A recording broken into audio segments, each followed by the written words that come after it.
All right, let's go. Let's go.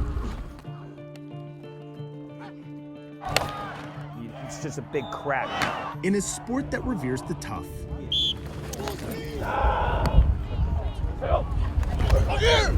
even the toughest lay at the mercy of their minds. You have a good indication of, hey, this kid's getting up a little woozy. Wow, he got through.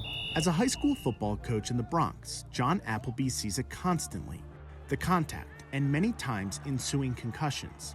But despite our country's unprecedented focus to stop them, the hits and this specific injury keep coming. So compared to where we were 10 years ago, we're much better, but we are still very, very far away from completely understanding concussion and on multiple levels. To understand what Dr. Dennis Cardone is referring to, we need a quick history.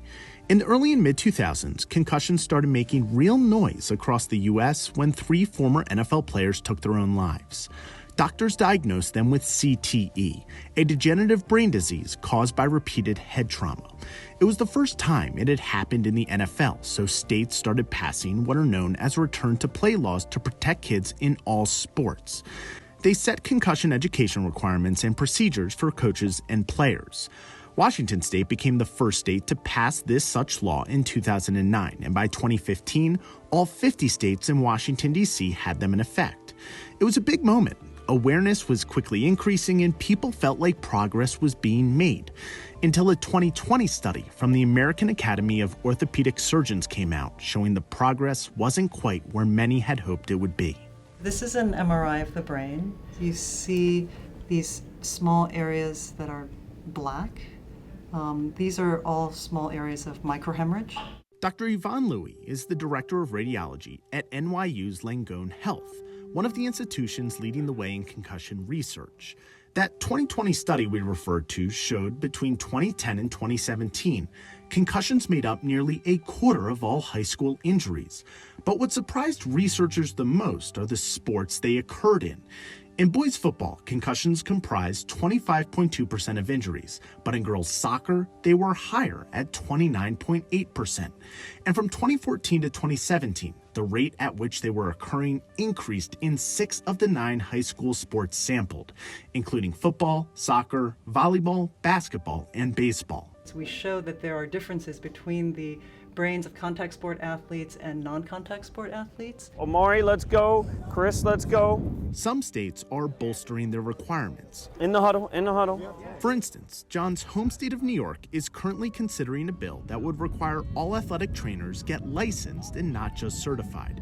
If it passes, it would make New York the 48th state in the country with such a requirement. In other places, leagues have put bans on things like heading in soccer or checking in hockey until players are at least 13. Eyes up. But coaches, doctors, and even players know it's a tough issue to solve in sports that herald such equality. In the Bronx, I'm Dan Grossman.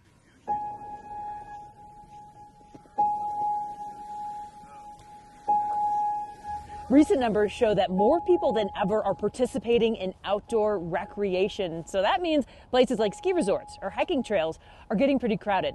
And if you're someone who lives with post-traumatic stress disorder, that means that you might have some more barriers between you and the mental health benefits of getting outside. Well, I met up with one organization who's made it their sole purpose to help people like that get outside in the healthiest way possible. Everyone grab their transceivers, pop them out.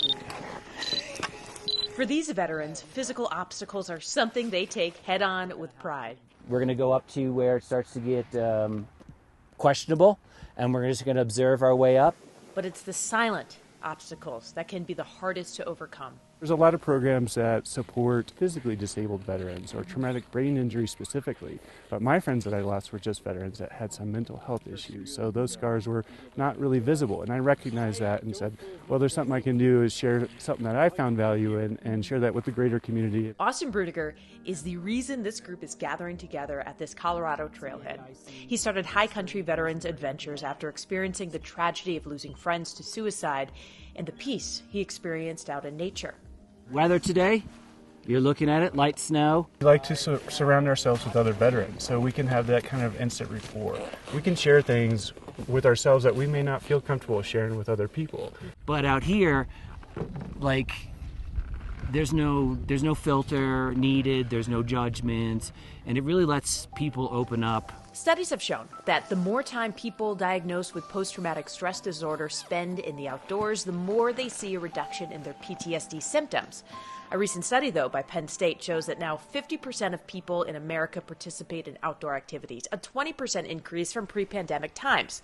While this means more people are getting more mental health benefits, crowded parks and expensive equipment can mean more barriers for people like veterans or others with PTSD exist. We've essentially removed the obstacles that prevent a veteran from coming out and enjoying these events. Austin's group moves some of those barriers by lending out equipment and providing avalanche training so veterans can access the pure wilderness of America's backcountry safely.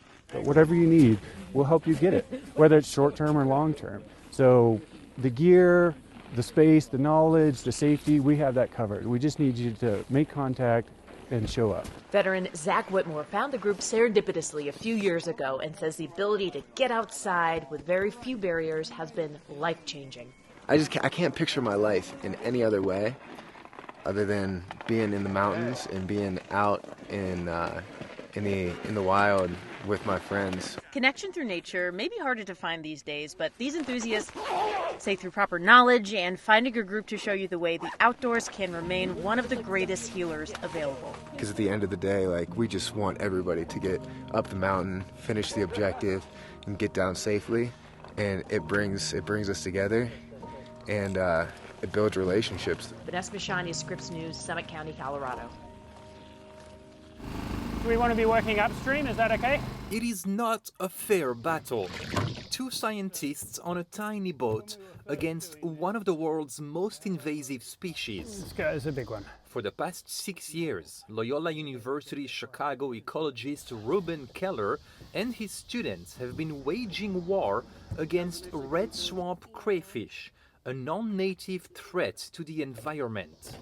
Over the years, Keller's team has set up 200 traps in the Chicago River, and twice a week in summer and fall, they clear them and restock them with a delicacy crayfish simply can't resist. We purchase and use vast numbers of hot dogs. Oh yeah, they love a hot dog. During a recent river outing, Keller and his student Sidney Ware extracted 26 crayfish from the traps and anesthetized them with clove oil, part of a humane method to kill the creatures.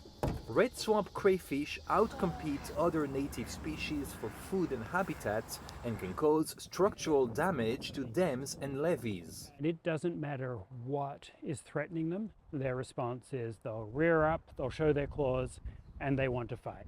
Keller says his team has substantially reduced the invasive species in this part of the river, which is good news for the environment. What keeps me up at night is the loss of native biodiversity.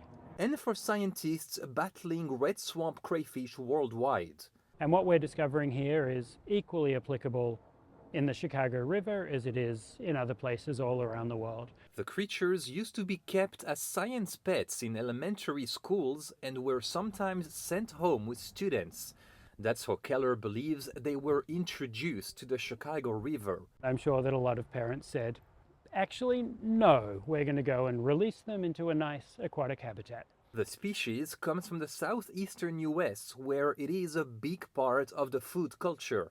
But Keller insists that no Chicagoan finding them in the river should eat them because of a nearby sewage treatment plant. On a larger scale, Keller says globalization is to blame for invasions.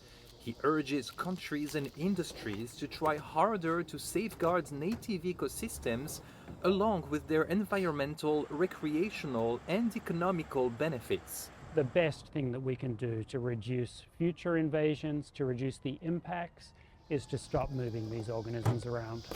Ben Chamiso, Scripps News, Chicago.